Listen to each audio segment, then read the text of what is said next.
It was just an incredible set of plays to kind of get that ball going in the right direction for us. Because they say football's a game of momentum, and that felt like a title. Oh yeah, absolutely. When you're down as many points as we were, and then all of a sudden it all comes back in force, man, it's pretty awesome. And we're already, I mean, I'm biased. I think we're a very good football team that plays well together. So, there's nobody that quits on our sideline, and we're going to play you every single play and compete on every single play. So once we start getting that momentum going, that's tough.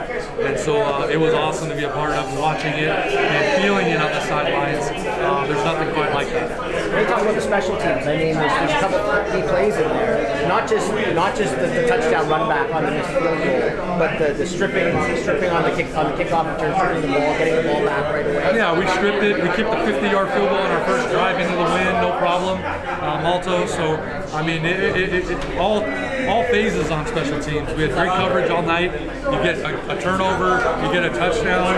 I mean, what more can you want or ask for on that? And it's been awesome. So I'm very happy for our group and proud of them. And just again, it's a byproduct of the way those guys work in the classroom, on the field in practice, and on the game. It's great to see it translate. And Letcher's return. When did you see on the sideline you realized he's taking this to the house?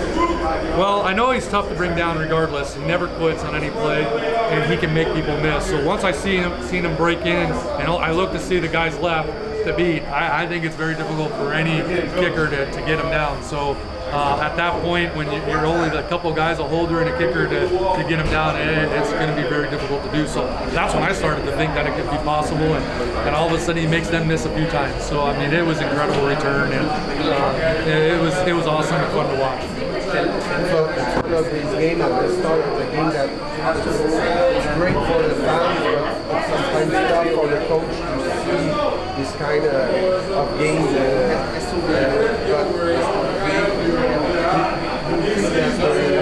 Some guys was just human because yesterday the Ticats lose and I'll say this.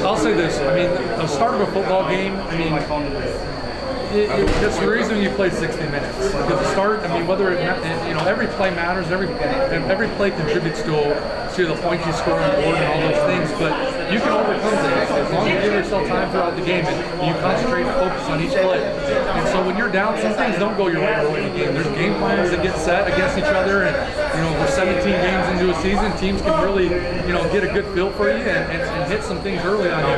The thing is, you can't quit. You got to keep grinding and keep working, because all it takes is a little bit of momentum going your way to all of a sudden overcome some of those things. And I think that's what you saw. I mean, they made some plays, and they've been playing very well on offense. So they're very capable of moving the ball and doing those things. They have a quarterback that's extremely dynamic. So it's our first time being able to see him on the field. So there's an adjustment period that has to be made.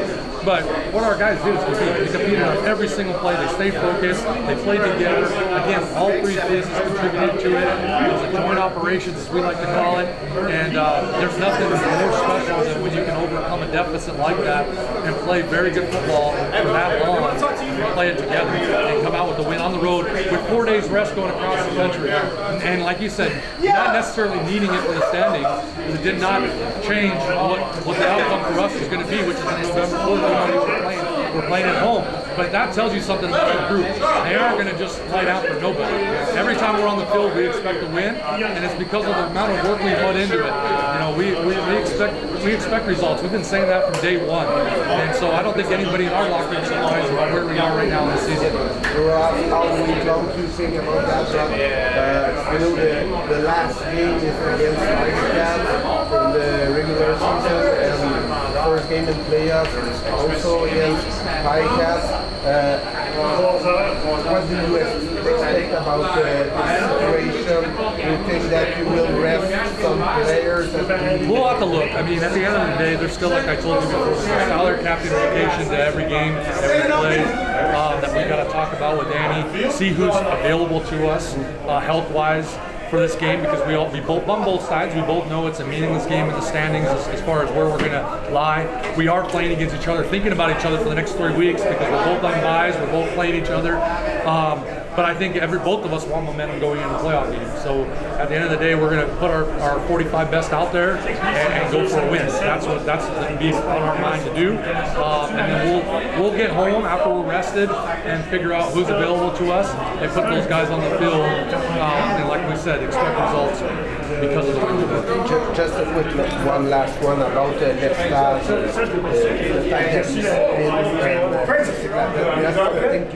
Yeah, I mean, we talked about it. You know, we talked about discipline and the fact that he needs to be more disciplined. Even though I know, you know, obviously football players just don't spit on one another. There's usually a reason for it. There's never a good reason to spit on anybody in our game. It's a sign of disrespect. And so you can imagine what it takes for you to spit on somebody, and I'll just leave it at that. It's unacceptable, and Peo knows that. We've discussed that, and it can't ever happen again. I mean, no matter what happens, you've got to be bigger than that in that moment because it hurts us, and it hurts him. I know how he feels about our team and the guys next to him, and you let a guy down when you're kicked out of a game.